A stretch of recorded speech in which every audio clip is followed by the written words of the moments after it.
Qualifier ওয়ানের আগেই RCB শিবিরে এসেছে সবচেয়ে বড় সুখবর, ফিরে এসেছে ফিল সল্ট।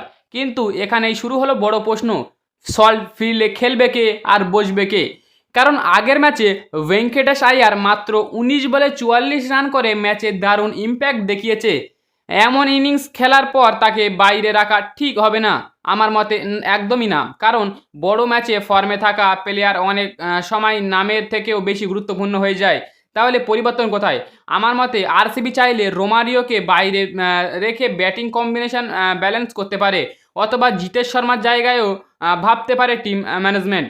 কারণ কোয়ালিফাই ওয়ান মানে শুধু ভালো প্লেয়ার না, সঠিক কম্বিনেশন বেছে নেওয়া ম্যাচ। একদিকে ফিলিপ সল্টের বিস্ফোরক শুরু, অন্যদিকে ভেঙ্কটেশের ফর্ম। আরসিবি কি বড় সিদ্ধান্ত নেবে নাকি উইনিং কম্বিনেশন ধরে রাখবে?